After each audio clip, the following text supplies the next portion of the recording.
টাকা যতই আমাদের চারপাশে শব্দ করুক, জীবনের গভীর সত্য একটাই, সবকিছু এই টাকায় মেলে না।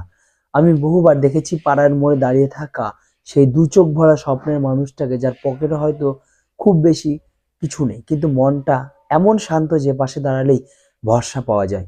আবার উল্টো দিকেও দেখেছি গাড়ির কাজ তুলে রাখা কত ধনী মানুষ, যাদের মুখের কোণে হাসিটুকু যেন কেনা যায় না। টাকা দিয়ে বাড়ি বানানো যায়, কিন্তু ঘর বানানো যায় না। ঘর বানাতে লাগে হৃদয়। টাকা খরচ করে ওষুধ কেনা যায়, কিন্তু রোগ মুক্তির নিশ্চয়তা কেউ দিতে পারে না।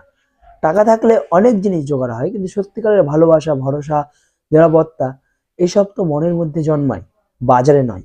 একজন মানুষ যতই ধনী হোক না কেন, তার কাছে যদি সময় না থাকে, তবে তার ধন সম্পদের মানেটা কি? সময় কিনে আনার ক্ষমতা পৃথিবীর কারো কাছে নেই। এটাই তো জীবনের সবচেয়ে বড় শিক্ষা। টাকা থাকলে মূল্য কমাতে থাকে, কিন্তু ঠিক সেই জিনিসগুলোর যেগুলো আসলে সবচেয়ে দামি। তাই কখনো কখনো সেই লোকটি সবচেয়ে ধনী, যার পকেট খালি কিন্তু হৃদয় ভরা। যার হাতে হয়তো টাকা নেই, কিন্তু আছে নিঃস্বার্থ ভালোবাসা, আছে অন্তরের শান্তি, আছে মানুষের পাশে দাঁড়ানোর সাহস। যার জীবনটা বিলাসিতায় না কাটলেও তার প্রতিটি দিন বাঁচে হাসি মুখে, নিজের মতো করে। এই পৃথিবীর আসল ধন টাকা নয়। আসল ধন হলো সুস্থ থাকা, প্রিয় মানুষের সঙ্গে থাকা, আর প্রতিটি মুহূর্তে নিজের মতো করে বাঁচতে পারে।